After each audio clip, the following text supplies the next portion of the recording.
Right, guys, we got a very quick one here, and something that I find rather funny. You all might remember we called out Professor Lockdown Neil Ferguson for breaking his own rules early on last year. You know, when he decided to go out and belt feed some other man's wife his pork sword, spam dagger, or beef bayonet, whichever floats your boat. Not only that, but I've also called out many other hypocrites doing what they banned you all from doing. And today is no different, because yesterday we had Boris Johnson joining them in showing you it's rules for thee, but not for me. Because as some of you might know, at about 3:30 p.m, media outlets released articles talking about us Brits having to do as we are told, because if we don't, Boris Johnson will make the restrictions tougher. Now, personally, I'm not sure how he would do that, outside of telling us how much oxygen we can consume per day, but that is what they claimed in these articles. Either way, as many of you would have done, I just laughed and moved on, since we see propaganda like this every day. But what we don't see every day, though, is Boris Johnson himself being caught 4 hours later breaking his own rules, or at least walking the line between them while pissing in your pocket and telling you it's raining. Now, some people might be furious with this, but if you ask me, it's possibly the best thing for the country to see, even if he's not technically breaking the rules, because of some loophole he's obviously put in there for the rich cunts like him. We all know these loopholes exist, as you might remember the VIP travel conditions I covered a few weeks back that lets the rich and powerful avoid 10 days isolation when entering the UK. So you can bet that Boris has some exception for this little bike ride, because he is saying that it is within the rules, and indeed so are number 10.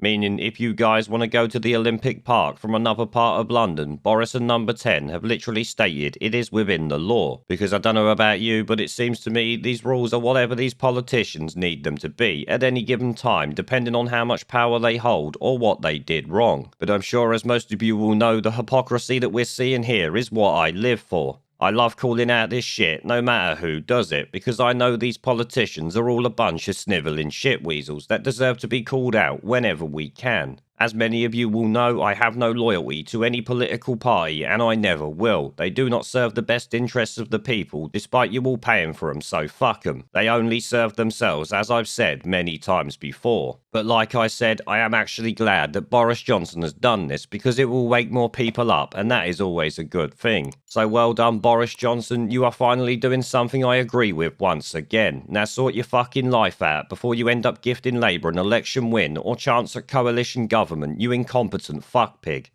There is a pattern consistent throughout history of oppressed people turning on the oppressors.